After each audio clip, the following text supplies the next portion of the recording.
Handa ka na ba? Malumanay na tanong ni Lukia habang papalapit siya sa akin. Mula sa picture frame na hawak ko, inilipat ko ang aking tingin sa matalik kong kaibigan. Tahimik siyang pumasok sa aking silid, may tipid ng ngiti sa kanyang mga labi. Oo naman, sagot ko, pinipilit ang sarili kong ngumiti. Tsaka wala rin naman akong ibang pagpipilian. Katulad ko, ayaw rin sana ni Lukia sa desisyon kong umuwi sa Pilipinas. Pareho kaming nag-aalala sa maaaring mangyari, ngunit wala kaming magagawa. Kailangan kong umuwi para harapin ang mga taong pinagkakautangan namin. Kung hindi ko gagawin iyon, baka totohanin nila ang banta nilang ay pakulong si Mommy. Hindi pwedeng mangyari iyon. Masyado na siyang matanda, at bukod pa roon, may sakit din siya. Isa pa iyon sa mga bumabagabag sa akin ngayon, ang kalagayan ni Mommy. Kailangan na siyang maoperahan. Malala na ang breast cancer niya na matagal na pala niyang tinitiis nang hindi ko nalalaman. Basta kapag nagkaproblema ka roon, huwag kang mag-atubiling tawagan kami, ha? Sabi ni Lukia habang marahan akong tinapak sa balikat. Sa kauna-unahang pagkakataon sa loob ng 5 taon naming pananatili dito sa States, nakita ko siyang ngumiti ng may sinseridad. Siya ang naging matalik kong kaibigan dito, at parang kapatid na rin ang turingan namin sa isa't isa. Pareho kasi kaming solong anak, at pareho ring single mom ang aming mga ina. Marahil, iyon ang dahilan kung bakit naging malapit kami. Si Mommy at ang mommy ni Lukia, si Doña Carmen, ay matagal nang magkaibigan. Sila ang tumutulong sa amin dito. Kaya ngayon, habang wala ako, sa kanila ko iiwan si Mommy. Ngunit panandalian lamang ito. Kapag nakahanap na ako ng trabaho at nabayaran na ang lahat ng utang, kukuha na rin ako ng katulong para hindi na sila mahirapan. Nahihiya na rin ako sa kanila, lalo na't malaki na ang naitulong nila sa amin. Salamat, Lukia. Hindi ko alam kung ano ang gagawin ko kung wala kayo ni Doña Carmen, sabi ko habang mahigpit siyang niyakap, halos maluha-luha na ako. 6 na taon na ang nakalipas mula nang pumanaw si Daddy. Dahil doon, napagdesisyonan naming mag-ina na manirahan dito sa States. Ngunit hindi namin akalaing may mga utang pala siyang naiwan. Habang tumatagal na hindi nababayaran ang mga iyon, lalo lamang itong lumalaki. Nitong nakaraang linggo, dumating na ang notice mula sa pinagkakautangan namin. Nakasaad doon na kapag hindi pa kami nakapagbayad, mapipilitan silang aipakulong si Mommy. Hindi ko hahayaang mangyari iyon. Ano ka ba? Wala iyon. Sino pa ba ang magtutulungan kundi tayo, sabi ni Lukia. Halatang naiiyak na rin. Pagkatapos ng aming saglit na pag-uusap, sinimulan ko nang ayusin ang mga gamit na dadalhin ko. Kaunti lamang ang kinuha ko dahil wala naman akong balak magtagal sa Pilipinas. Sa salas, naghihintay na sina Tita Carmen at si Mommy, na nakaupo sa kanyang wheelchair. Mag-iingat ka roon, anak. Palagi kang tatawag, sabi ni Mommy, halos hindi na maitago ang pagluha habang niyayakap ako ng mahigpit. Ilang araw na rin niya akong pinipigilan sa aking pag-alis, ngunit nagmatigas ako. Kailangan kong ayusin ang problemang iniwan sa amin ni Daddy. Donya, kayo na po ang bahala kay Mommy, ha? Sabi ko kay Tita Carmen habang niyayakap ko siya. Masuyo naman niya iyong tinugon. Hanggang sa gate lang ng bahay nila ako hinatid. Hindi ko na sila pinayagan pang ihatid ako sa airport dahil alam kong lalo lang magiging mahirap ang aming paghihiwalay. Habang nasa loob ng taxi, hindi ko mapigil ang umiyak ng tahimik. Ito ang unang beses na magkakalayo kami ni Mommy. Ayoko mang mangyari ito, ngunit kailangan. Kailangan kong gawin ito para sa ikatatahimik namin ni Mommy. Pagkababa ko ng eroplano, malalim akong napabuntong hininga habang nililibot ng aking tingin ang paligid. Nandito ka na sa Pilipinas, Isabela. Mag-isa ka lang kaya kailangan mong maging matatag. Mapait akong ngumiti at naglakad palabas upang maghanap ng masasakyan. Sa Red Villa ako ibinaba ng tricycle na sinakyan ko, ang dating lugar na tinitirhan namin dito sa Pilipinas. Hindi iyon ipinagbili ni Mommy dahil baka raw maisipan naming bumalik dito at magkaroon kami ng matutuluyan. Tama siya, ngunit sa pagkakataong ito, mag-isa na akong bumalik. Habang naglalakad ako papasok ng villa, hindi ko maiwasang magmasid sa paligid. Tahimik ang lugar, ngunit kapansin-pansin ang mga pagbabago. Marami nang nadagdag na mga bahay, at mas gumanda ang paligid. Nagmukha itong mas maayos at mayaman, marahil dahil sa mga bagong residente. Mukhang cruise mahigpit din sila sa seguridad dahil 3 security guard ang nakabantay sa entrance. Mabuti na lamang at may dala akong ID, kung wala, malamang hindi ako nakapasok. Pagdating ko sa aming bahay, hinihingal akong napayuko sa harap ng nanggain galawang na gate. Nasa pinakadulo ng villa ang aming bahay kaya mas lalo itong tahimik. Kaagad akong pumasok, at ang sumalubong sa akin ay mga alikabok at sapot. 5 taon kaming nawala kaya hindi na ako nagtaka. Bagamat luma na ang bahay, tirahan pa rin ito. Konting linis lang at maibabalik din ang dating ganda nito. Dumiretso ako sa dati kong kwarto. Sa sobrang pagod, agad akong nakatulog. Madilim na ang paligid nang magising ako. Ramdam ko na rin ang pananakit ng aking sikmura. 7:00 na pala, bulalas ko nang mapatingin sa aking cellphone. Kaya pala gutom na ako. Kaagad akong bumangon at nagtungo sa kusina. 2 palapag ang bahay namin, at may kalakihan ito dahil dati naman kaming may kaya. Habang naglalakad, napahawak ako sa aking noo nang ma-realize ko na kara-rating ko lang at malamang, wala talagang pagkain dito. Wala rin akong dalang kahit ano. Hay, naman talaga, saan kaya ako bibili? Mukhang wala namang tindahan dito, at yayamanan pa ang mga kapitbahay ko. Naiinis kong sabi sa sarili habang bumalik sa sala at pabagsak na naupo sa maalikabok na sofa. Napatingin ako sa bintana, may isa akong malapit na kapitbahay dito dahil sa dulo ng village, 2 lang ang bahay. Ang isa ay pag-aari ng mga Ramirez. Ngunit hindi ko alam kung sila pa rin ang nakatira doon. Bukod pa roon, wala na akong balita sa kanila, lalo na kay Nicola. Kaagad kong ipinilig ang ulo ko nang maalala ang nakaraan namin. Hindi ko na dapat siya iniisip. Siguradong nakalimutan niya na rin ako. Naputol ang aking pagmumuni-muni nang makarinig ako ng mga katok mula sa pinto. Katok, tanong ko sa sarili. Sino naman kaya ang magiging bisita ko ng ganitong oras? Wala naman akong kaibigan dito.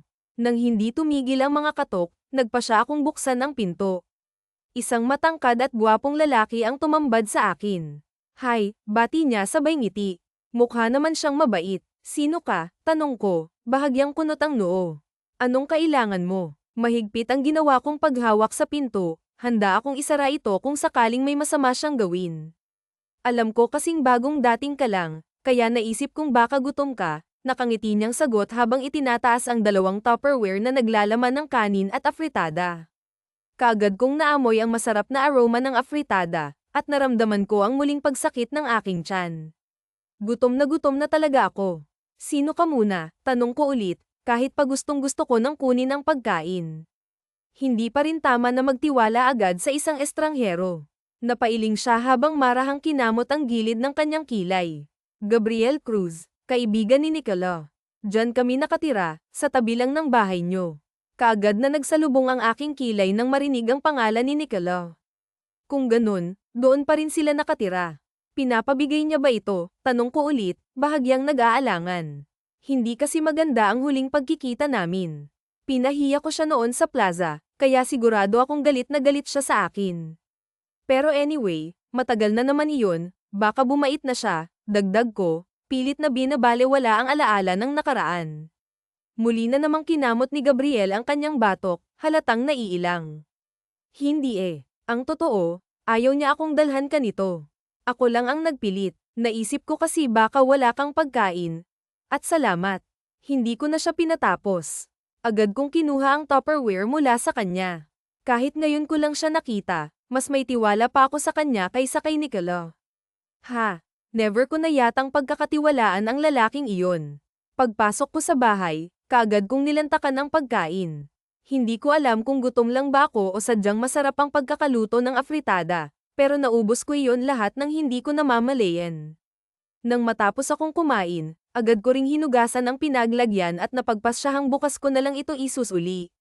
Dahil hindi pa ako inaantok, nagpa siya akong maglinis ng bahay. Napakaraming alikabok at sapot, ngunit alam kong sa kaunting tiyaga, maibabalik ko rin ang dating ganda ng lugar. Bukas, pupunta rin ako sa Rosales Company, ang pinagkakautangan ni Daddy. Magbabayad ako ng kalahati ng utang at makikiusap kung maaari itong hulog-hulugan. Kinabukasan, maaga akong gumayak. Matapos makapag-ayos ng sarili, binitbit ko ang Tupperware upang aisalay ito bago ako umalis. Pagdating ko sa tapat ng asul na gate ng bahay nila Nicola, bigla akong napahinto. Hindi ko maintindihan kung bakit biglang bumilis ang tibok ng puso ko. Kumalma ka nga, Isabela, mahina kong pagsaway sa sarili. Pinakalma ko muna ang sarili bago ko pinindot ang doorbell. Nakatatlong pindot na ako ngunit wala pa ring lumalabas. Naiinip na rin ako. May sasakyan naman sa garahe kaya imposibleng walang tao. Sa inis, magkakasunod ang ginawa kong pagpindot sa doorbell. Sa wakas, bumukas ang pinto. Isang pamilyar na mukha ang tumambad sa akin. Si Nicola. Mas gwapo siya ngayon, at hindi ako maaaring magkamali. Lalo lamang bumilis ang tibok ng puso ko nang magtagpo ang aming mga mata. Pakiramdam ko'y mangangatog ang mga tuhod ko. Balak mo bang sirain ang doorbell? Tanong niya, bakas ang inis sa kanyang boses. Pinigilan kong mapang-angga. Wala pa rin siyang pinagbago, short-tempered pa rin at napakasungit. Pwede ba? Sarkastiko kong sagot, pilit na pinipigilan ang pagkainis. Mukhang hindi man lang siya nagulat na makita ako. What? Tanong niya, halatang mas lalo siyang naiinis. Wala, ibabalik ko lang itong Tupperware.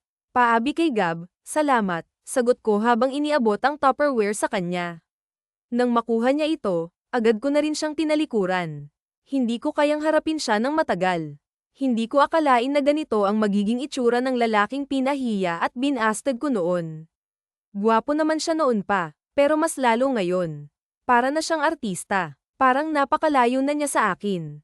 Mariin akong napailing. At bakit ko naman siya aabutin? Hindi ko pa nakakalimutan ang mga pambubuli niya sa akin noon. Pagdating ko sa Rosales Company, halos malula ako nang malaman kung gaano kalaki ang utang ni Daddy. Kahit yata magtrabaho ako habang buhay ay hindi ko ito mababayaran. Idagdag pa ang pangangailangan ni Mommy na maoperahan agad. Malinaw din sa akin ngayon ang dahilan kung bakit kami nalubog sa utang. Nalulong sa sugal si Daddy. Ang akala ko noon, magtatayo siya ng sariling negosyo kaya pinautang ko siya ng $250,000. Ngunit hindi ko alam na itataya lang pala niya iyon sa sugal. Ang usapan namin, ibabalik niya rin ang pera. Pero hindi na iyon nangyari dahil pumanaw na siya. Pasensya ka na kung lumaki ng ganito ang utang. Gusto ko mang tumulong, pero hindi maaari. Malaki ang galit ng asawa ko sa mga magulang mo dahil pakiramdam niya ay niloko siya noon. I hope you understand, mahabang paliwanag ni Mr. Rosales, ang kanyang boses ay puno ng pag-aalala at kabigatan. Marahan naman akong tumango, kahit paramdam ko ang bigat ng sitwasyon. Umabot na sa 5 milyon ang utang dahil na rin sa interes, at halos 6 na taon na itong hindi nababayaran. Pasensya na rin po, gagawa po ako ng paraan para makabayad. Sana po ay bigyan niyo lang ako ng ilang buwan pa, pakiusap ko, pilit na nilalabanan ng kaba at lungkot. Kinausap ko na ang asawa ko, Iya. Pumayag siya na bigyan ka ng 3 buwan. 3 buwan lang? Sagot niya, mabigat ang bawat salitang binitiwan niya. Parang gumuho ang mundo ko sa narinig. 3 buwan. Saan ko kukunin ang ganoon kalaking halaga sa loob ng ganoong kaikling panahon? Kapag hindi ko ito nabayaran, si Mrs. Rosales na mismo ang makakaharap ko, at may posibilidad pang makulong si Mommy. Pakiramdam ko ay gusto ko na lang umiyak. Naiwan ko ang trabaho ko sa Amerika, malaki ang sahod ngunit hindi pa rin sapat. Bagsak ang balikat kong bumalik sa bahay. Hapon na. Ngunit kahit gutom ay hindi ko maramdaman. You need a job, right? Natigilan ako sa pagbubukas ng gate nang marinig ko ang pamilyar na boses mula sa likuran ko. Napalingon ako at nakita si Nicola. Ano na naman kaya ang pakay niya? Bagot kong hinarap siya, at bahagyang napataas ang kilay ko nang makita ang pamilyar na ekspresyon ng kanyang mukha. Napakasungit niyang tignan, parang isang terror na guro.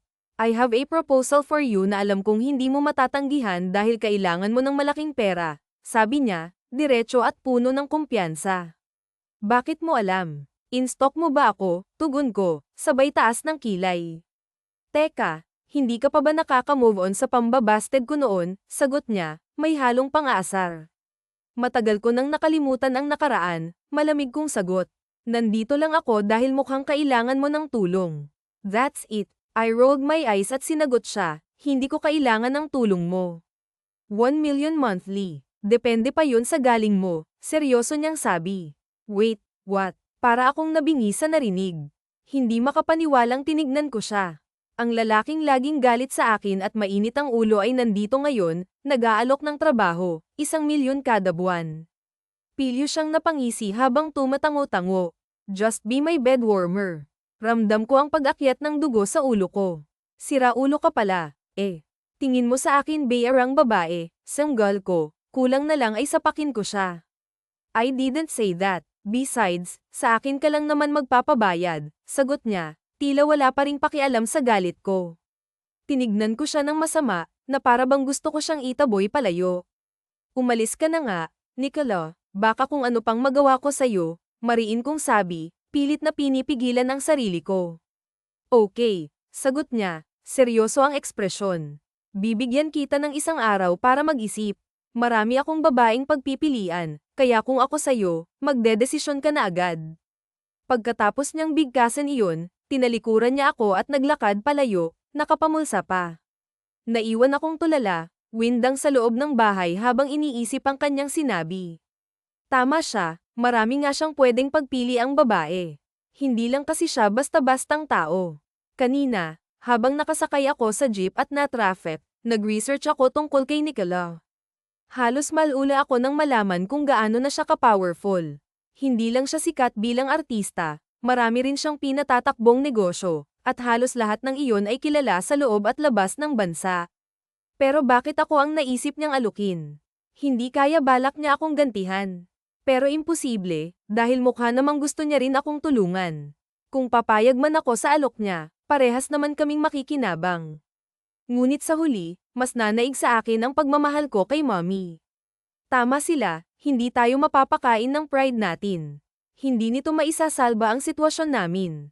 Hindi ko na malayan, natagpuan ko na lamang ang sarili ko sa harap ng bahay ni Nicola. Hindi naman siguro halatang wala akong tulog, magdamag kong pinag-isipan ang magiging desisyon ko kagabi, at sa huli, nagtagumpay ang loko. Kung tutuusin, katawan ko lang naman ang makikinabang siya. Pagkatapos kong mabayaran ang utang, babalik na ako sa Amerika, at hinding-hindi na talaga ako babalik pa rito sa Pilipinas. Oy, Isabela, ikaw pala, pasok ka. Masiglang pagbati ni Gabriel nang buksan niya ang gate. Palangiti siyang nag-anyaya sa akin na pumasok. Andyan ba si Nicola? Tanong ko, nagtataka kung may ideya ba siya sa sadya ko rito. Nabanggit niya noon na kaibigan siya ng binata, kaya malamang alam niya ang mga nangyayari. Nasa office niya lang. Maupo ka muna. Tatawagin ko lang siya at kukuha na rin ako ng maiinom mo. Magiliw niyang sagot bago tumalikod. Nang maiwan akong mag-isa, nilaybot ko ang aking tingin sa paligid. Napakalinis at napakabango ng bahay. Napansin ko rin ang mga litrato na nakasabit sa buong sala. Sa pagkakaalam ko, naninirahan na sa Canada ang mga magulang ni Nicola, pati na rin ang ate niya na may sarili ng pamilya. Kaya siguro, siya na lang at si Gabriel ang nakatira rito. Isabela, pasensya na, mainit ang ulo ng tigre. Pagbiro ni Gabriel nang bumalik siya, bahagyang kunot noo. Pero siguradong kakalma na yun kapag nakita ka. Nagbibiro pa siya na nagdulot ng pagsalubong ng kilay ko. Haha, biro lang, dagdag niya, sabay turo sa direksyon ng library.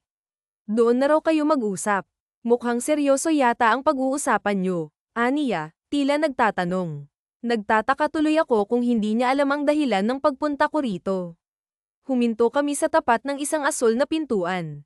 Kumatok muna si Gabriel bago iyon marahang binuksan. Agad akong sinalubong ng malamig na hangin at ang amoy ng mga libro. She's here, bro, anunsyo niya habang tumingin ako sa direksyon ng study table kung saan nakaupo si Nicola sa swivel chair. You may leave, malamig na saad ni Nicola na ni hindi man lang nagpasalamat kay Gabriel. Nakangiting tumango naman si Gabriel sa akin bago siya lumabas. Napaisip tuloy ako kung paano silang naging magkaibigan. Para kasing utusan lang ang turing ni Nicola sa kanya. So, what brings you here? Tanong niya. Ang boses niya ay seryoso ngunit may bahagyang ngisi sa kanyang mga labi.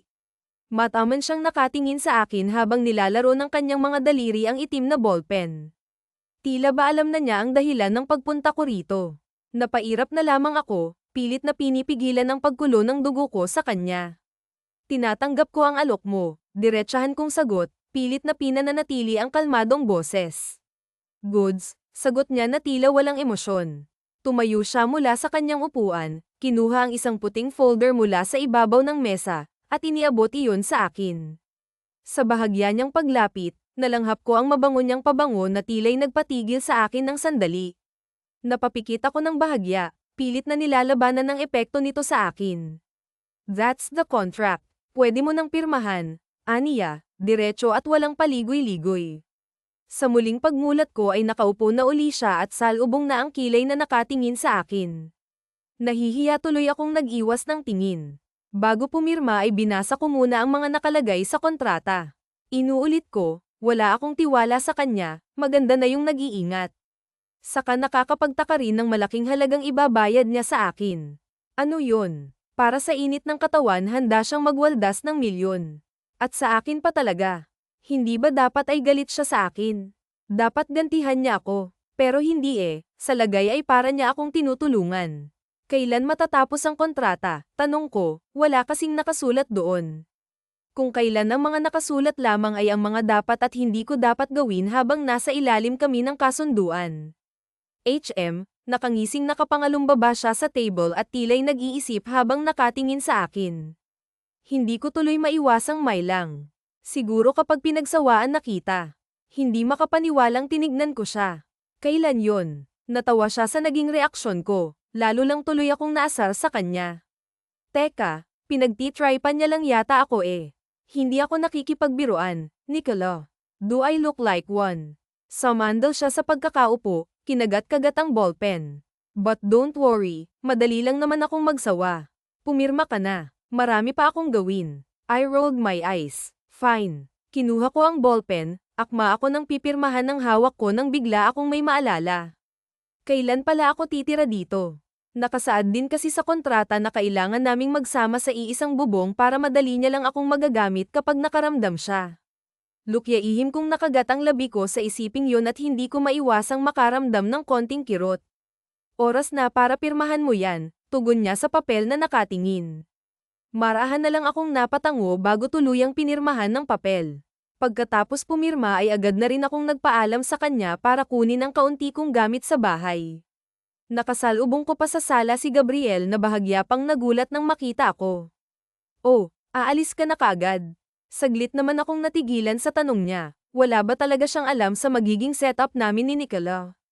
Ikaw, kailan ka alis? Tanong ni Nicola na hindi ko namalayang nakasunod na pala sa akin. Nang lingunin ko siya ay seryoso na naman ang mukha niya habang nakapamulsa. Ouch, pre, pinapalayas mo na talaga ako, wika naman ni Gab na bahagya pang nakahawak sa dibdib niya. Hindi ko na lang sila pinansin, dumiretso na ako palabas ng bahay. Alam ko namang nagbibiruan lang sila, bahala sila dyan. Unang araw ko dito sa bahay ni Nicola at hindi ko alam kung papaano akong gagalaw. Ngayon ko lang din nalaman na kami lang pala dalawa dito. Si Gab ay minsan lang pumunta rito pati na rin ang naglilinis nitong bahay. Mas lalo pang dumagdag sa kabang nararamdaman ko ay ang isipin na posibleng mamayang gabi na magsisimulang trabaho ko sa kanya. Hindi naman na ako pwedeng umatras dahil nakuha ko na unang sahod ko ngayong buwan, na ipadala ko na rin kay nanay para maumpisahan na ang operasyon ni mommy. Hiling ko na lang na sana maging maayos ang operasyon. Aalis ka. Kasalukuyan akong nandito sa labas nang makita kong pababa ng hagdan si Nicola na mukhang aalis. Saglit naman siyang tumigil at masungit akong tinignan. And so, taas kilay na tanong niya. Suplado, saan ka pupunta? Walang nakalagay sa pinirmahan mong kontrata na makialam sa buhay ko at lalong wala ring nakasulat doon na kailangan kong ipaalam sa iyo mga pupuntahan ko, tugon niya bago nagpatuloy sa paglabas. Naiwan naman akong tulala at hindi makapaniwala sa narinig. Tama nga naman siya, wala nga namang ganun sa kontrata, pero bakit nasasaktan ako? Bakit parang feeling ko pinapamukha niya sa akin na wala talaga akong karapatan at siya lang ang may karapatan sa akin? Sa halip na isipin pa ang sakit na nararamdaman ay pinili ko na lang na aliwin ang sarili ko at naghanda sa maaaring mangyari mamaya. Nanood na rin ako para naman may alam ako sa mga gagawin ko mamaya. Naalala kong sinabi niya sa akin na maaari lang akong magtagal kapag ginalingan ko kaya dapat lang na ngayon pa lang ay handa na ako. Pilit kong inaalis sa isip ko mga katagang palaging sinasabi sa akin noon ni mommy na dapat daw sa lalaking mapapangasawa ko lamang iaalay ang aking katawan. Hindi naman nakasi importante sa akin yun ngayon, Ang mas importante ay ang paggaling niya at pati na rin na makabayad kami sa utang para makabalik na rin kami sa normal naming buhay. Tsaka wala rin naman sa isip ko ang pag-aasawa. Habang nanonood ay hindi ko maiwasang kabahan. Iniisip ko kung ganon din ba kalaki yung kay Nicola at kung ganon kalaki kakayanin ko kaya. Wala pa akong karanasan. Ni minsan hindi ko pa nasubukan kaya't hindi ko alam kung papaano ako aakto mamaya sa harap niya. Hilalas akong napatay yun ang makitang ginawa ng babae sa video. Nanlalaki ang mga mata ko habang nakatingin sa laptop pagkway na patakip sa aking bibig, isinubo lang naman kasi ng babae yung sa lalaki. Bakit may ganon? Gagawin ko rin ba yun? Tanong ko sa aking sarili. Niwala na akong marinig sa paligid kung hindi ang malakas na kabog ng dibdib ko. What are you doing? Halos manigas ako sa aking kinatatayuan nang marinig ang bar ito ng boses na yun. Tumikim muna ako bago dahan-daang pumihit paarap sa kanya. Hay, pilit ang ngiting bati ko sa lalaking salubong ang kilay at supladong nakatingin sa akin. Are you watching? Hindi na niya naituloy ang sasabihin ng marinig namin ng ungol mula sa pinanunood ko.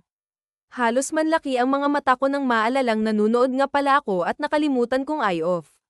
Sorry, kaagad ko siyang tinalikuran at mabilis na in-off ang laptop. Nang muli ko siyang harapin ay dinaig ko pa ang kamatis dahil sa sobrang pula ng mukha ko habang siya naman ay tila naiilang din na nag-iwas ng tingin. Nanunood kasi ako para. Hindi ko tinatanong, masungit niyang saad bago tinalikuran ako. Naiwan naman akong nakanganga. Bakit kaya ang Sunggit palagi nun na hindi marunong umiti samantalang sa mga movies niya palagi siyang nakangiti? Bahala nga siya sa buhay niya. Iisipin ko na lang na baka nireregla rin siya kaya palaging masungit. Dahil magdidilim na rin kaya nagpasya na akong magluto, talagang sinarapan ko ang luto ko dahil alam kong kakain ang amo kong suplado. Perfect, napangiti ako nang matikman ng niluto kong tinola ang alam ko paborito niya. Nang may handa ang mga pagkain ay nagpasya na akong tawagin si Nicola, nang makarating sa tapat ng kanyang silid ay saglit akong tumigil. Nag-iisip kung tatawagin ko ba talaga siya, baka kasi may ginagawa siya, baka busy, baka maistorbo ko, di lalo na naman siyang magagalit sa akin. Pero baka naman kapag hindi ko siya tinawag para kumain ay baka lalo siyang magalit dahil baka gutom na siya. Bahala na nga, itinaas ko ang kamay ko akmang kakatok nang bigla namang bumukas ang pinto at iniluwanaan ng gwapong lalaki na salubong na naman ang kilay Hi. Ginagawa mo, kaagad kong binaba ang kamay ko at itinago yun sa aking likod, tatawagin sana kita para sa dinner, mariin niya muna akong pinakatitigan bago tumango, okay, cold niyang saad bago ako nilagpasan. Mariin naman akong napalunok dahil sa malamig na pakitungo niya sa akin, hindi ko alam pero nasasaktan ako sa inaakto niya sa akin. Nang sundan ko siya sa kusina ay tahimik na siyang kumakain kaya medyo nakahinga ako ng maayos at least kinain niya yung luto ko at dahil kumakain na naman siya nagpasya na lang akong magpunta muna sa sala baka mawalan pa siya ng gana kapag nakita ako. Saan ka pupunta? Natigil ako sa paglalakad nang bigla siyang magsalita nang lingunin ko siya sa kinakain niya siya nakatingin, sa salas lang muna. You're not going to eat. Hindi ko alam kung tama ba ang narinig ko baka kasi nabibingi lang ako. Bakit niya naman ako gugustuhing makasabay mamaya na lang busog pa naman ako, pagsisinungalin ko o baka naman may lason ang niluto mo kaya ayaw mong kumain hindi makapaniwalang tinignan ko siya. Nilinggan niya naman ako na nakataas ang kilay na pangiwi tuloy ako bago tumango, sabi ko nga kakain na ako kaagad akong naupo sa harapan niya at kumuha ng pagkain na siyang kinakain niya rin para naman hindi niya na ako pag-isipan ng masama buwisit na totoo gawin ba naman akong kriminal pwede namang sabihin na gusto niya lang akong makasabay kumain. Hindi ko tuloy maiwasang mapangiti sa isiping yun. Why are you smiling Gulat ko siyang tinignan, nakangiti ba ako pag mamaang-maangan ko habang hawak ang dalawa kong pisngi, hindi naman naguni-guni mo lang yun. Hindi na lang ako umimik pa at nagpatuloy na lang sa pagkain hindi ko alam kung gutom ba ako o masaya lang ako kaya marami akong nakain pagkatapos kong kumain ay kaagad na akong nagligpit habang si Nicola naman ay nagtungo na sa sala siguro ay manonood ngayon. Habang naghuhugas ay muling bumalik ang kaba ko nang maalala ang pinanood ko kanina ay ngayon na baka kami magsisimula kinakabahan talaga ako dahil sa salalim ng iniisip ko, hindi ko na malayang tapos na pala ang mga hinuhugasan ko. Samandal muna ako sa sink habang pinag-iisipan kung dapat ko bang itanong kay Nicola kung ngayon na ba kami magsisimula. Nai-stress na talaga ako. Marahas akong napabuntong hininga. Ilang minuto ko pang kinalma ang sarili ko bago nagpas siyang lumabas ng kitchen. Sa salas ay naabutan ko pa si Nicola na seryosong nanonood ng NBA. Tumikim ako upang agawin ang atensyon niya. Hindi naman ako nabigo dahil nagtatakang nilinggan niya ako. Maliligo lang ako, saad ko dahilan para kumunat ang noo niya. Lukyolo pa yatang nagtaka. Tinatanong ko ba, mariin akong napapikit. Sabi na nga ba, susinjitan na naman ako eh. Wala lang, life update. Ang ngiti ko'y nauwi sa pagniwi. Tamad niya lang akong tinignan. You know what? Pwede mo namang gawin lahat ng gusto mo. Huwag ka lang lalabas ng bahay na ito. Nakalagay sa kontrata na hindi ka pwedeng lumabas nang walang pahintulot ko. Sabi ko nga, pinigilan kong mapanganga. Hindi ba siya pwedeng magsalita ng maayos? Daig niya pang yelo sa sobrang lamig. At huwag ka na magpuyat dahil maaga tayong aalis bukas, ha?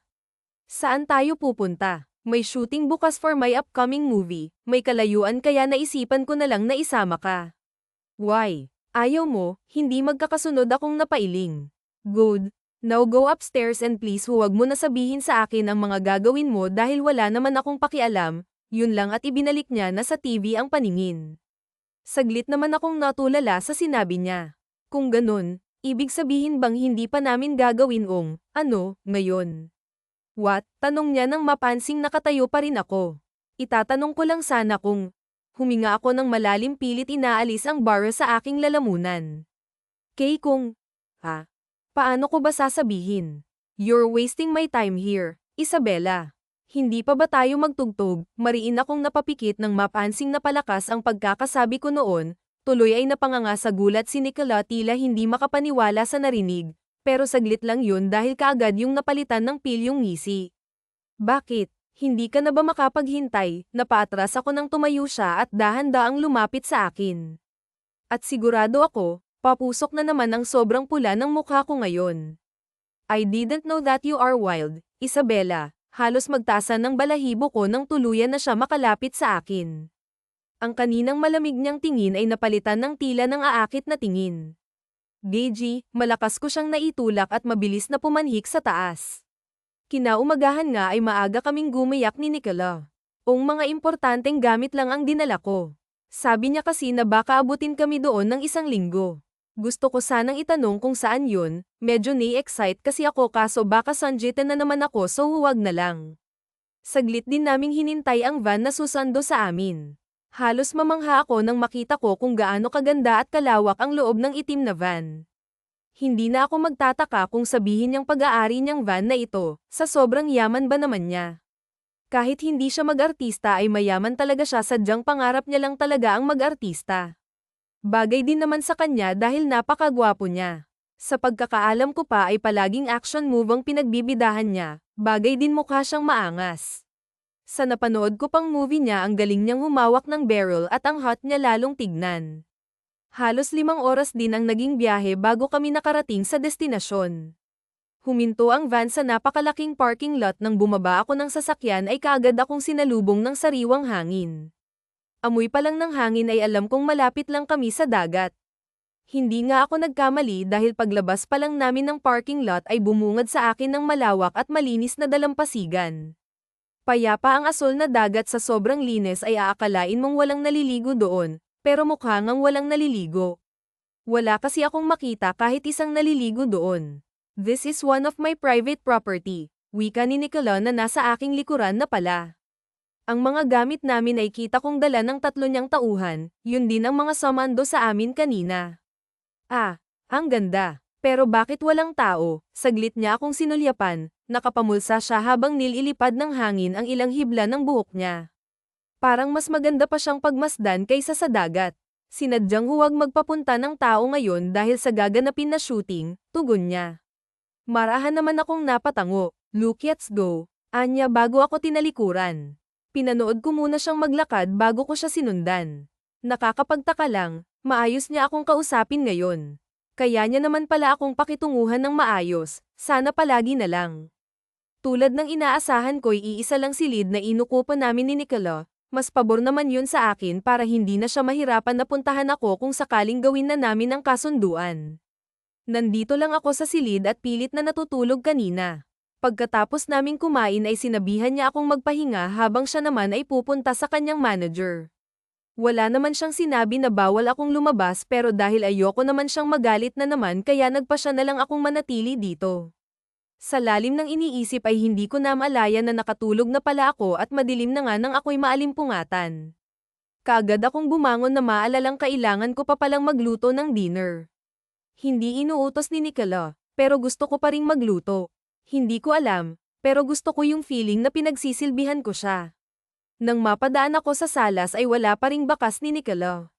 Mukhang hindi pa siya nakakabalik mula kanina. Hindi pa rin kaya sila tapos sa shooting. Ipinilig ko na lang ang aking ulo at nagdiretso na sa kusina para maghanap ng maluluto. Kaagad akong nagtingin sa ref kaso wala namang laman yun kung hindi itlog at mga beer kaya nagpa siya na lang akong lumabas, bibili na lang ako ng makakain namin. Sumaglit ako sa kwarto para kumuha ng pera at para na rin mag-ayos ng sarili. Nang matapos ay kaagad na rin akong lumabas ng cabin. Ang alam ko ay may malapit na resto dito, doon na lang ako bibili. Habang naglalakad ay panay tingin-tingin ako sa paligid, ang ganda kasi talaga ng tanawin. Pero saan kaya sila nagsushooting? Natigilan ako sa isiping yun pagkain na pagpasyahang mamasyal na lang muna, hindi pa naman siguro uuwi si Nicola. Sa aking paglalakad-lakad ay napadpad ako sa dulo ng resort kung saan may malaking bato, may naririnig akong ingay doon kaya naman pinuntahan ko at sinilip at halos manlaki ang mata ko nang makitang nangyayari doon. Doon sila nagsushooting, maraming tao doon. Nandun din yung sikat na direktor na palaging direktor ng mga palabas ni Nicola, pero hindi yun ang nakaagaw ng pansin ko kung hindi ang dalawang tao sa gitna na tila gumagawa ng eksena. Si Nicola yun at ang kasama nitong magandang babae. Nakayakap sa bewang ng dalaga si Nicola habang ang isang kamay ay masuyong humahaplos sa makinis nitong pisngi. Yeah, that's it Nicola. Act like you're in love with Sofia. Dama ko muli ang tingin ko sa direktor bago muling tumingin kila Nicola.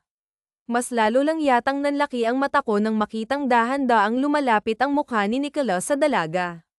Ang hindi ko alam kung bakit tila pinipiga ang puso ko sa nakikita. Wala tuloy sa sariling nasapo ko ang dibdib ko nang akmang lalapit na ang labi nito kay Sab ay hindi sinasadya sinasadyang dam ako ang tingin nito sa pwesto ko. Kitang-kita ko tuloy ang bahagyang pamimilog ng mga mata nito na tila nagulat nang makita ako. Sa inaakto nito'y nawala ito sa focus dahilan para mabitawan nito ang dalaga. May malakas na sigaw ng direktor nang makitang ginawa niya yun. What happened, Gert? Bakit parang wala ka sa sarili mo? Halata ang inis sa boses ng direktor. Muli na namang dam ako ang tingin niya sa akin bago tumugon, pasensya na, direk. Kaagad na rin naman akong tumalikod bago pa may ibang makakita sa akin.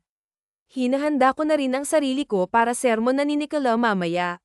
Nang marinig ko ang pagpihit ng seradura ay otomatiko akong napatayo para salubungin si Nicola pero agad din akong napatigil nang mapansing lasing siya. Bakit gising ka pa? Tanong niya na bahagyaring natigilan nang makita ako. Hinihintay kita, tugon ko na ikinasalubong ng kilay niya. Mariin kong nakagat ang labi ko nang maalalang ayaw niya nga palang hinihintay ko siya. Noong unang gabi pa nga lang namin dito sa resort ay sinungitan niya ako dahil hinintay ko pa siya. Hatang gabi na yata siya nakauwi. Ang sabi niya, malimit siyang gagabihin dahil patapos na ang ginagawa nilang movie kaya naman panay ang shooting nila kahit hatang gabi na. Ang kulit mo. Iiling-iling siyang naglakad patungo sa sofa pero agad ko rin siyang dinaluhan ng akma siyang matutamba. Lukyasing ka, saad ko. Sa halip na pansinin ang sinabi niya, kahit mabigat ay nagawa ko pa rin siyang madalasa sa sofa at may upo doon. Nakainom lang, nagkayayaan, pinigilan kong mapa. Nakainom lang daw pero hindi na makalakad ng maayos. Ikukuha lang kita ng maiinom, akmang tatalikuran ko siya para pumunta ng kusina nang pigilan niya ako sa braso. Nagtatanong tuloy ang mga matang nilinggan ko siya. Just stay, anya sa paos na tinig. Hindi na rin ako nakatanggi pa nang higitin niya ako dahilan para mapaupo ako sa kandanggan niya. Nicola, ramdam ko ang biglaang paglakas ng dibdib ko sa pagkakadikit ng balat namin. Sobrang lapit din ang mukha namin sa isa't isa na halos maamoy ko na ang pinaghalong amoy ng yosi at alak sa bibig niya. Look, let's do it now. Halos pabulong na lang na wika niya habang hinahaplos ang pisngi ko. Pinigilan kong mapapikit sa ginagawa niya nang maalalang hindi pa ako nakakalinis ng katawan. Naligo ako pero kaninang umaga pa yun. Kaagad kong iniiwas ang mukha ko nang akma niya akong hahalikan. What? Bagot na tanong niya. Hindi pa ako nakakalinis ng katawan, nahihiyang tugon ko. Halos mapangiwi naman ako nang bigla siyang umawa. The hell I care. He sexily chuckled, gulat akong napasinghap nang bigla siyang tumayo habang buhat ako. Nicola, halos paluin ko na siya sa braso para lang ibaba ako. Lukyasing siya at baka matamba kami. Muntikan na nga siyang mabuwal kanina, Hanggang makarating kami ng silid ay mariin lang akong nakapikit habang mahigpit ang hawak sa braso niya. Natatakot ako na mabuwal kami. Saka lang ako nagmulat nang maramdaman ang kama sa likuran ko. Halos maduling pa ako dahil sa lapit ng mukha namin. Nakahiga ako habang siya'y nasa ibabaw ko, nakatuon ang mga kamay niya sa gilid ko. Ha? Hahalikan mo na ba ako? Napanguso ako. Tinawanan niya na naman ako. You're cute. Then he pinched my nose. Nang muli niyang ailapit ang mukha sa akin ay kaagad kong tinakpan ang bibig ko. What? This time ay salubong na ang kilay niya. Hindi pa kasi ako marunong humalik. Nahihiyang nag-iwas ako ng tingin. What? Lukyolo yatang nagsalubong ang kilay niya. Mukhang galit na. Bigla tuloy ako lalong kinabahan. Galit ba siya dahil hindi ako marunong humalik? Nakakainis naman, dapat hindi ko sinabi. Paano na lang kung bawiin niya na yung kontrata? Paano kung na-turn off siya dahil simpleng halik lang hindi ko pa alam? Huwag kang mag-alala, magpapaturo ako, promise. Gagalingan ko. At kanino ka magpapaturo? Masungit na tanong niya. Nigel, umikot na naman ang mga mata ko. Kanino nga ba? Wala naman akong boyfriend. Maghahanap ako online. What the what? Tuluyan na siyang tumayo pero nananatiling nakatingin sa akin ng masama. Don't you ever say that again, Isabella, pagbabanta niya. Natatakot akong tumango-tango. Feeling ko anytime kakainin niya na ako ng buhay. Sorry. Rinig ko ang mahina niyang pagbulong. Kalimutan na yon, at tuluyan na siyang lumabas ng silid. Gustuhin ko man siyang habulin ay pinili ko na lamang na huwag na, baka lalo lang uminit ang ulo sa akin. Kinabukasan ay hindi niya na ako pinagluto ng umagan, ang sabi niya ay sa resto na lang daw kami kakain. Ang akala ko'y sa malapit na resto lang kami pupunta, yun pala yung sa loob pa ng luxury hotel and restaurant. Bigla tuloy akong nailang, simple lang kasi ang suot ko kumpara sa mga nakakasama namin. And yes, may makakasama kami mga artistang kasamahan niya sa ginagawa nilang movie. Ang ilan ay direktor at syempre ang manager niya. Pero hindi naman ako sa kanila naiilang, kundi kay Sofia Graces, ang kapartner niya sa movie nila. Napakaganda ng dalaga, walang-wala akong binatbat. Hindi ko tuloy alam kung paano itatago ang selos na nararamdaman ko. Selos dahil alam ko naman sa sarili ko na una pa lang ay may puwang na talaga sa puso ko si Nicola. Sadyang immature lang ako noon kaya sa halip na sagutin ay ipinahiya ko pa siya. Bakit hindi mo naman sinabing kasama pala natin sila? Mahina ang bulong ko kay Nicola habang papalapit kami sa table. Ngayon ko lang din napansin na walang ibang tao dito kundi kami-kami lang. Siguro ay talagang ni-reserve nila ito para sa kanila. Why do I need to update you? Masungit niyang tugon dahilan para matahimik ako. Medyo masakit yun pero tama nga naman. Hindi niya naman responsibilidad na ipaalam sa akin lahat. Sino ba naman kasi ako? Hey, you're finally here, matamis kaagad ang ngiti ni Sofia nang makita siya. Agad din siyang nilapitan nito at hinalikan sa pisngi. Ang ibang naruroon ay binati rin siya habang ako naman ay tahimik lang sa likuran niya na hindi ko alam kung dapat pa ba akong manatili. Feeling ko, ma-out of place lang ako. And who's that pretty girl behind you? Tanong ng kanyang manager dahilan para magtinginan silang lahat sa akin. Agad niya naman akong hinapit sa bewang ramdam ko tuloy ang pagtingin nila sa kanyang ginawa. Isabella Anthe, my girlfriend, nanlalaki ang matang tinignan ko siya, rinig ko rin ang mahina nilang pagsinghap. Your girlfriend, ramdam ko ang pait sa boses ni Sofia. Sabi ni I know it may gusto siya kay Nicola. I didn't know that you have a girlfriend, ang kanyang manager naman ngayon. Alam nyo na, parang wala lang natugon ni Nicola, parang wala lang sa kanya ang gulat sa aming mga mata samantalang ako'y halos atakihin na sa sobrang lakas ng kabog ng dibdib ko. Ay nalalayan niya pa akong maupo, hanggang sa aming pagkain ay todo alalay siya sa akin. Sa mga oras na iyon ay hinihiling ko na lang na sana bumilis na ang oras. Habang nagkikwentuhan sila ay tahimik lamang akong nakikinig. Napag-alaman ko na last shooting na pala nila mamaya. Ba't hindi mo siya isama mamaya sa shooting para may inspirasyon ka? Napatigil ako sa pagkain nang marinig si Sab na aga ko na naman tuloy ang atensyon nila. Hindi ko alam kung ano bang sasabihin ko, kaya tipid ko na lang silang nginitian. Kakaiba ang ngiti ni Sofia at hindi ko alam kung bakit bigla akong nakaramdam ng inis sa kanya. Nang matapos kaming kumain ay kaagad na rin kaming nagpaalam. 10:00 pa naman ang start ng shooting kaya may oras pa siya para maligo, umuwi sa cabin. Bakit mo pala sinabi yun sa kanila? Tanong ko habang naglalakad kaming pauwi. Tumigil siya sa paglalakad at hinarap ako. Why? Alangan namang sabihin ko na bedwarmer kita. Mariin kong nakagat ang labi ko. Ang mga salitang benito niya ay parang punyal sa aking dibdib, masyado siyang masakit magsalita. I mean hindi ba yun makakasira sa career mo? Tanong ko, nakaiwas ang tingin ayokong makita niya na nasasaktan ako. Wala naman akong ka-love team tsaka matagal na rin nila akong kinukulit about my love life, nagpaulan. Don't worry, hindi ako gagawa ng bagay na ikakasira ng career ko. Nakangiting sinulyapan niya ako at pagkway nagpatuloy na sa paglalakad. Ako naman ay naiwang malakas ang kabog ng dibdib. That smile, paano pa ako nito makakaahon? Hulog na ako eh. Isinama na nga ako ni Nicolas sa last day ng shooting nila.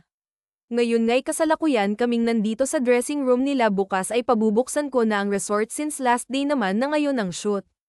Nilinggan ko siya nang bigla siyang nagsalita. Saglit pa akong nagulat nang mapansing ang lapit na pala ng mukha niya sa akin. Nakaupo ako habang siya'y nasa gilid ko nakalagay ang 2 kamay sa gilid ko. Okay, dahil hindi ko alam ang gagawin ko ay iyon na lamang ang nasabi ko. Hindi pa ba kayo magsisimula? Pag-iiba ko ng usapan. Bago pa simpleng nag-iwas ng tingin kita ko naman ang kanyang pagngisi.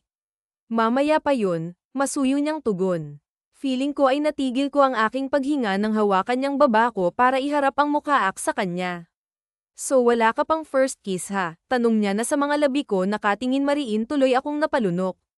Wala pa nga, ayos yan, nakangisi siya na tila banalo sa loto pag ko ay lumingon saglit sa pintuang nakasara bago ako muling binalingan, binyagan na natin. Bago pa man ako makaimik ay nasal niya na nang halik ang labi ko. Sa sobrang gulat ko'y hindi pa agad ako nakahuma. Namimilog ang mga mata ko habang nagwawala naman ang aking puso. Ang lambot ng labi niya at hindi ko alam kung bakit para akong kinikiliti nang gumalaw ang labi niya at tila ay sinusubukang buksan ang aking labi. Impit akong napaungol ng tila ba nilalasahan ang bawat sulok ng aking bibig, mariin na rin akong napapikit at sumasabay na lang sa galaw ng kanyang labi. Ang mga kamay niya sa braso ko'y marahang umakyat patungo sa bato ko para lalong palalimin ng halik.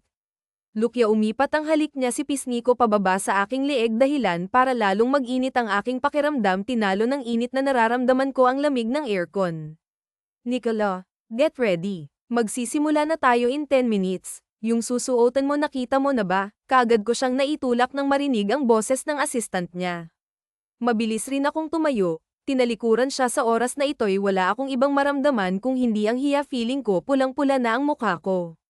Pwede kang mag-ikot-ikot sa labas kung gusto mo, tanging tango na lamang naging tugon ko. Wala na siya pero hindi ko pa rin magawang kumalma kaya naman kinuha ko na lang ang cellphone ko at pilit na inaaliw ang aking sarili pero mukhang nagkamali ako mas lalo pa ang sasama ang pakiramdam ko dahil sa mga articles na nabasa ko sa Facebook. Action star Nicola Damian Ramirez not single anymore. Yun ang caption sa isang article at ang laman ay ang mga pictures namin ni Nicola sa larawan ay akalain mo talagang magkasintahan kami. Sa isa pang article ay, Nicola Damian Ramirez tinapos na ang pila who's the lucky girl Lukia feeling ko biglang sumakit ang ulo ko sa nakita ang bilis namang kumalat ng balita kaninang umaga nilang ako pinakilalang kasintahan TS ngayon kalat na agad gan ba siya kasikat. Sa halip na magbasa pa ng mga comments ay pinili ko na lang na eye off ang phone ko malakas ang kutob ko na lalo lang sasakit ang ulo ko kapag nagbasa pa ako. Nag-ayos na lang ako ng sarilit nagpisyang lumabas manunood ako ng shooting dahil action ang ginagawa nilang movie ay intense ang mga kaganapan may pagkakataon na tumatalon mula sa 3rd floor si Nicola may eksena din na nakikipagsuntukan at bar-ilan siya. Sa sobrang aliw ko sa panonood ay hindi ko na malayan ng oras ang huling eksenang gagawin na yan kasal ni Nicola at sub-happy ending kasi ang movie. Ang gwapo ni Nicola sa suot na barong habang kumikinang naman sa ganda si sub-perfect couple kahit ako mapapasabi bagay talaga sila at hindi ko alam kung bakit nanatili pa ako roon dapat hindi na lang sana hindi ko nakita kung papaanong naglapat ang mga labi nila nakahawak si Nicola sa bewang ng dalaga habang si Sa naman ay nakahawak sa batok niya para palalimin ng halik. Parang gusto kong matawa ng pagak ng maalalang eksena namin kanina sa dressing room. Ayoko mang isipin pero parang ganun na nga baka pinagpraktisan niya lang ako kanina. Naninikip ang dibdib ko na nilisan ko ang lugar na yon kailangan kong lumabas wala ako sa dagat pero feeling ko nalulunod ako sa sobrang sakit. Sa resto bar ako dinala ng mga paa ko may ilang mga tao dito siguro ay mga VIP mga mayayaman at dahil wala naman akong pera kaya naupo na lang ako sa pinakasulok at nanood ng bandang kumakanta sa stage.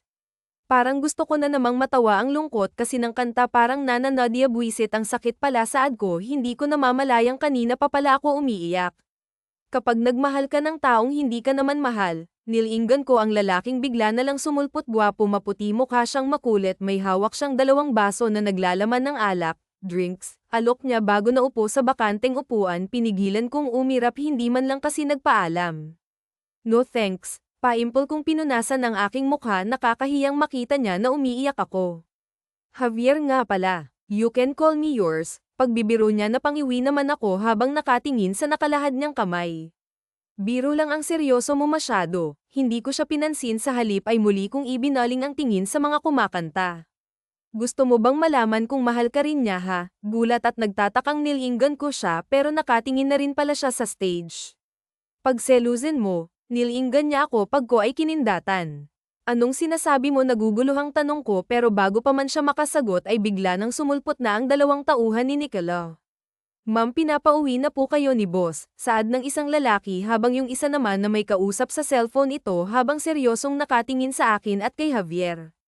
Paano ba yan? Palom na pala agad, nakangisi pa rin si Javier pero hindi ko na lang siya pinansin at sumunod na lang sa mga tauhan ni Kurt. Habang naglalakad pabalik sa cabin ay hindi ko napigilang tanungin si Noah ang isa sa mga sumando sa akin, bakit sa cabin na? Tapos na ba ang shooting? Papatapos na rin po ma'am yung mga gamit niyo po nasa cabin na. Si Nicola uuwi din ba kaagad? Nagkatinginan munang dalawa bago marahang umiling. Nang makarating sa cabin ay umalis na rin kaagad ang mga ito na iwan na naman tuloy akong mag-isa at dahil malapit na rin namang magdilim nagpasya na lang muna akong magpahinga at mamaya'y nagluluto na ako ng dinner namin. 3 movies na ang natapos ko pero wala pa ring Nicola na dumarating malamig na rin ang ulam at inaantok na rin ako pero wala pa rin siya nag-aalala na ako in-off ko na ang TV at nagdesisyong lumabas pero hindi pa man ako nakakalapit sa pinto nang bigla itong bumukas at iluwa si Nicola na madilim ang aura mukha rin siyang lasing. Nicola, hindi ko maiwasan kabahan sa klase ng tingin niya sa akin iling ko'y may nagawa na naman akong hindi niya nagustuhan hindi niya ako pinansin sa halip ay inilak niya ang pinto at naglakad para lagpasan ako. Nag-inom ka. Tumigil siya para sulyapan ako pag ko ay pagak na mumisi. Hindi ba't ikaw ang nakipag-inuman sa kung sinong lalaki lang ha? Bahagyang nagsalubong ang kilay ko. Hindi niya na naman ako pinansin akala ko'y lalagpasan niya na ako kaya nagulat ako nang bigla niya akong lapit-aitan at higitin sa aking braso sa gulat ko ay hindi agad ako nakahumas saka pa lang ako natauhan ang dalhin niya na naman ako sa kwarto at itulak pa upo sa kama. Bakit ba? Kahit alam ko na ang balak niyang gawin ay hindi ko pa rin maiwasang magtanong. Ngayon na ba namin gagawin pero para kasi siyang galit na tatakot ako.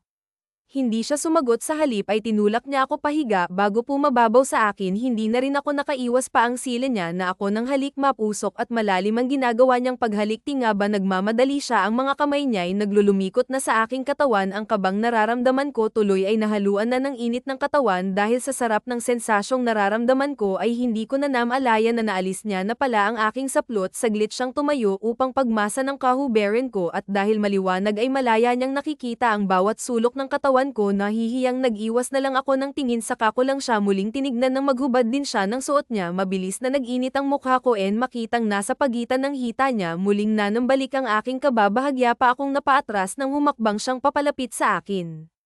Nicola what? Masungit na tanong niya. Kinakabahan ako, tugon ko sabay iwas ng tingin. Trust me. Hindi na ako muli pang nakaimik ng siil niya na ako nang halik pinulupot ko na lang ang mga kamay ko sa batok niya at hinayaan siya sa gagawin niya. Mahal kita Nicola. Kasabay ng pagbigkas naon sa aking isip ay siyang pagtulo rin ng luha ko nang maramdaman ko ang ganap ng pag-iisa ng aming katawan and maramdaman kong malapit na siya ay pagod akong napapikit I love you, Isabela, wika niya na halos hindi ko na marinig. Matapos ang mainit na naganap sa amin ni Nicola ay napansin kong tila nag-iba na ang pakikitungo niya sa akin. Hindi na siya nagsusungit, nakikita ko sa mga mata niyang nag-aalala na rin siya sa akin at kahit ayoko yung bigyan ng dahilan ay hindi ko naman mapigilan ang sarili ko. Nagtagal pa rin kami ng 1 buwan dito sa resort. Noong nakaraang araw ay nakausap ko si Gab, nag-leave pala daw sa trabaho si Nicola para manatili pa rito at kung anong dahil yan, hindi ko alam.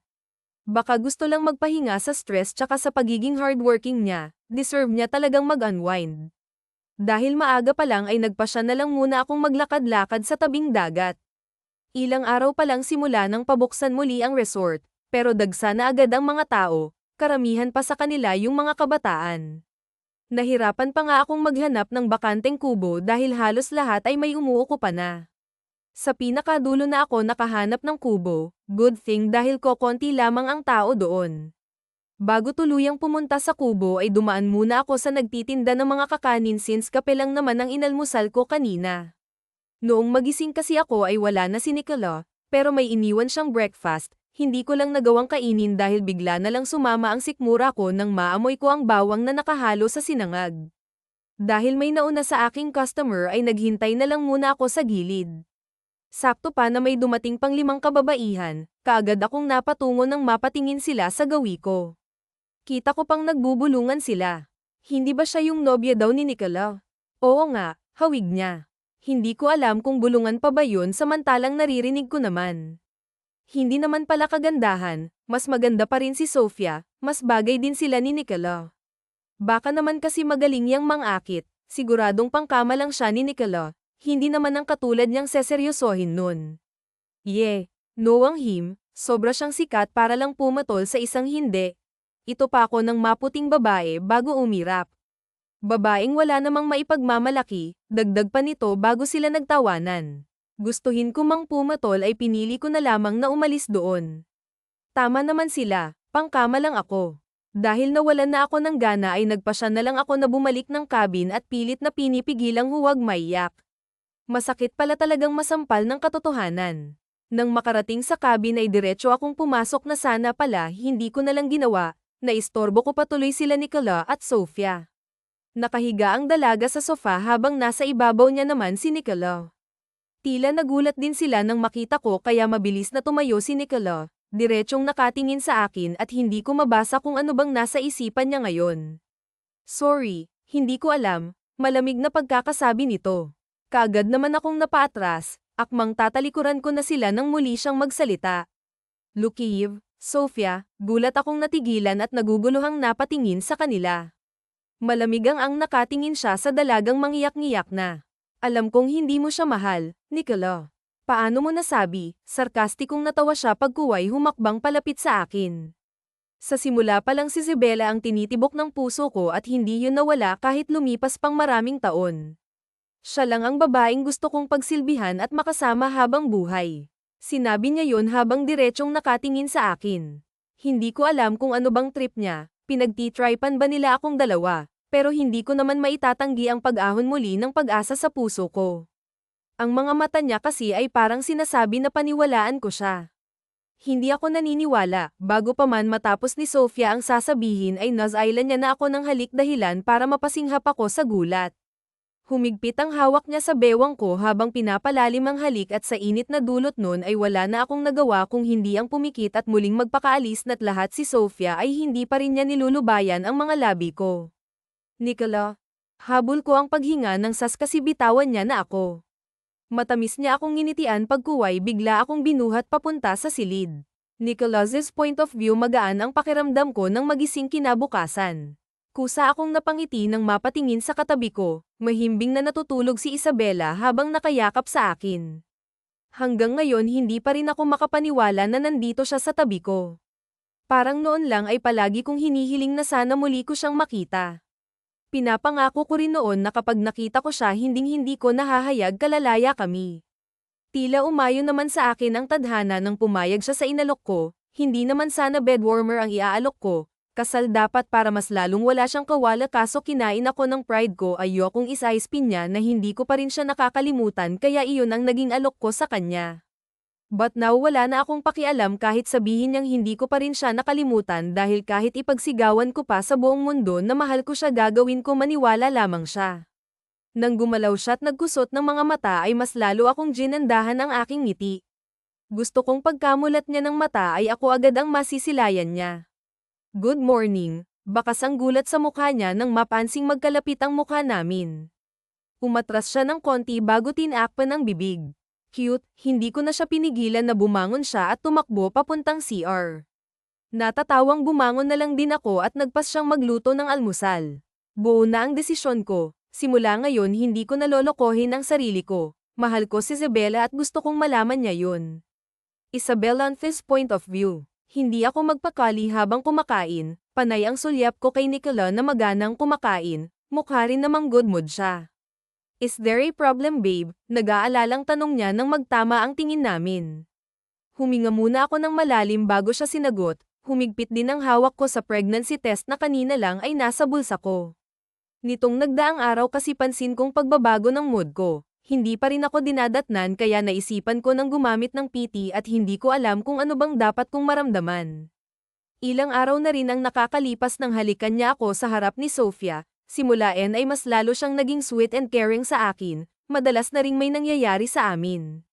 Pero wala pa rin akong lakas ng loob na tanungin siya kung totoo ba yung mga sinabi niya kay Sofia, baka kasi pagtawanan niya lang ako, pero sa mga pinapakita at pinaparamdam niya sa akin feeling ko totoo ang lahat ng yun. Come on, SP, pinisil niya ang kamay ko na hindi ko na malayang hawak niya na pala. Mariin ko munang nakagat ang lower lip ko bago lakas loob na inilagay sa ibabaw ng lamesa ang dalawang PT. Natahimik siya saglit at kunot noong napatingin doon. Parang gusto ko nang maiyak, bakit kasi bigla siyang natahimik, nakatitig lang kasi siya doon. Ngayon ko lang din na-realize na sa tagal naming nagtatalik kahit minsan ay hindi siya nag-ingat, wala rin akong iniinom na pills kaya hindi imposibleng may mabuo nga kami. Is this real? Kinakabahan akong tumango, huwag kang mag-alala, wala ka namang pananagutan eh. Ipinaalam ko lang sa'yo kasi karapatan mo naman tsaka kasalanan ko naman. Nakalimutan kong gumamit ng pills, hindi ko na nagawa pang ituloy ang sasabihin ko nang mabilis siyang tumayo at mahigpit akong dinaluhan ng yakap. You don't know how much you make me happy right now babe, wika niya na bahagya pang nagtataas baba ang balikat. Sobrang saya ko, dagdag pa niya saka ko lang din na-realize na umiiyak na pala siya na maramdaman kong pamamasa ng balikat ko. Nicola, gulat ko siyang tinawag. Hindi ako makapaniwala sa naging reaksyon niya. Mabilis siyang lumayo sa akin at tumalikod pero saglit lang dahil kaagad din siyang humarap, mapula ang mga mata niya pero kababakasan naman yun ng lak at saya. Pakasalan mo na ako, Isabela ha. Hindi pa nga ako nakakahumaling. Mahal kita Isabela, mahal pa rin kita at sa maniwala ka man o hindi, never akong nagalit sa'yo gusto ko lang paniwalaan ang sarili ko noon na hindi na kita mahal pero wala eh. Sarili ko lang ang niloloko ko kahit pigilan niya ay kusa pa ring tumutulo ang mga luha niya alam kong mahirap paniwalaan pero yun ang totoo sa 5 taon na wala ka hindi kita nagawang kalimutan. Nicola. Hindi ko alam kung ano bang dapat kong sabihin, nabibilisan pa rin ako sa pangyayari, parang kahapon lang nang alukin niya akong maging bedwarmer niya tapos ngayon ay nagtatapat na siya ng pag-ibig. Hayaan mong patunayan ko saong totoong mga sinasabi ko liligawan awan kita at iyon na nga ang nangyari wala yatang araw na hindi niya ako nililigawan araw-araw may papabulaklak at pa-surprise. Bumalik na rin kami sa villa at kumuha na rin siya ng mga makakatulong ko sa bahay dahil sabi niya bawal daw akong mapagod ngayong araw ay lilipad kami papuntang States. Naging matagumpay ang operasyon ni Mommy at balak kong iuwi na rin siya sa Pilipinas katulad ng palagi niyang hini-feeling wala na rin kaming dapat pang ikabahala dahil binayaran ng lahat ni Nicola ang utang namin sa Rosales Company pero sinabi ko naman na unti-unti ko rin yung babayaran sa kanya. Naging mainit ang pagsalubong sa amin nila Lucia at Doña Carmen. Hindi pa nga sila makapaniwala na kasama ko si Nicola Ramirez, hindi tuloy sila magkaintindihan sa pag-aasikaso sa amin. Kinagabihan pagkatapos ng hapunan ay kinausap ko si Lucio Saya para sa gagawin namin surprise proposal para kay Nicola palagi na lang kasi siyang nag-e-effort araw-araw niyang pinatutunayan ang sarili niya sa akin kahit may kasalanan din naman akong nagagawa sa kanya kaya bilang pag-antay siya naman ang iso-surprise ko. I'm happy for you, Isabella, deserve mong sumaya, parang timang na mangiyak-ngiyak na niyakap ako ni Luciosaya. Pero sana all talaga si Nicola ang mapapangasawa no. Ang hot bish. Lucia-oka, pabirong kinurot ko siya matapos ang ilan naming pang-aasaran ay nag-decide na kaming magpahinga para sa aming plano bukas. Nicholas's point of view puno ng pagtatakang nilaibat ko ang buong bahay pero hindi ko pa rin matagpuan sila Isabella. Umalis lang ako saglit para bumili ng tinapay at ngayon ngang pag-uwi ko ay hindi ko na sila matagpuan. Nilagay ko muna sa table ang pinamili ko bago nagtungo sa likod bahay kung saan matatagpuan ang hardin na puno ng mga bulaklak at mayroon ding isang puno na hitik sa bunga ng bulaklak. Pagdapak pa lang ng paa ko sa hardin ay narinig ko na agad ang pag-strum ng gitara. Dumaan ako tuloy ang tingin ko sa ilalim ng puno at mula doon ay nakatayo si Isabella na may hawak na gitara, may hawak din siya mic na anumang oras ay handa ng kumanta. Hindi makapaniwalang tinignan ko siya. Speechless at kasabay ng pagpatak ng luha ko ay ang pagkanta niya ng awiting Mahal na Mahal Kita. Hindi ko alam na may tinatago pala siyang talento. Habang kumakanta diretso lang siyang nakatingin sa akin na parang ayaw niya akong mawala sa paningin niya habang ako naman ay nakatingin lang sa kanya habang sapo ko ang aking dibdib. Sinong may sabing babae lang ang kinikilig? Hay, matapos ang ngiting saad niya matapos kumanta, dahan-dahan na rin siyang lumalapit sa akin. Isabella. Ano ta? Mangiyak-ngiyak na tanong ko. Dapat paano ko ba hindi mamahalin ang babaeng ta? Ikaw na lang kasi palagi ang nag-e-effort kaya para maiba naman ako naman ngayon, matamis siyang ngumiti. Ibinaba niya ang hawak na mic bago tuluyang lumapit sa akin. Mahal na mahal kita Nicola, kaya sana payagan mo akong makasama ka habang buhay. Gulat akong napasinghap nang lumuhad siya sa harapan ko at maglabas ng maliit na kahon. Isabella, tuluyan na akong naiyak. Bago pa siya mapagod kakaluhod ay kaagad ko na siyang hinigit patayo at niyakap ng mahigpit. Hindi mo kailangang gawin ta. Ako ang dapat nagagawa nito eh. Pero gusto kong gawin, katwiran niya. Masuyong halik sa labang itinugon ko. Gusto ko pa sanang patagilin yun kaya lang ay nakarinig na ako ng palakpakan sa paligid. Kanina pa pala kaming pinanunood ni Luciosaya. I can't wait to marry you, wika ako bago muling sinakop ang labi niya. She is Isabella Fernández and she's no longer my bedwarmer because now she's my loving wife, wakas.